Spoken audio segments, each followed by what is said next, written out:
Migrants in Sydney. Where are they from, and where do they live? This is me, Matt Schroesbeck. I'm a 28-year-old computational design student and a migrant to Australia.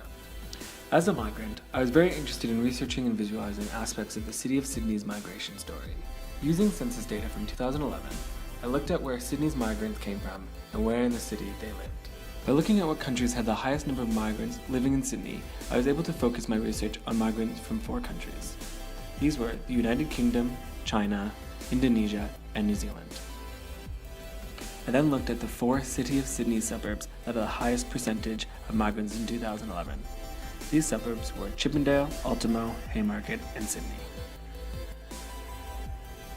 To assist in communicating and visualizing my data, I curated a Pinterest mood board for ideas and inspiration. And then using this mood board, I developed concept sketches for a poster infographic and then for a processing sketch. To help represent the data, I created a color palette to represent my 4 countries.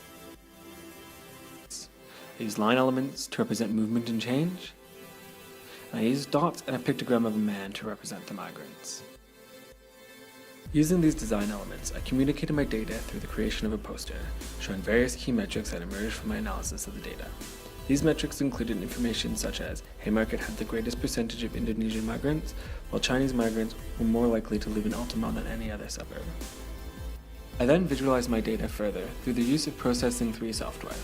The processing sketch visualizes the movement of migrants from countries to suburbs using line elements, and gives data on suburb migrant populations using dot diagrams that are generated each time you click under one of the suburbs.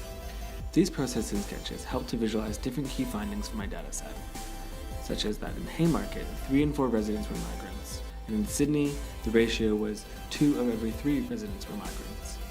Finally, to give my dataset more context, I created this stop-motion video to provide further context to who I am, what my dataset was, and the process I used to create my poster and processing sketches.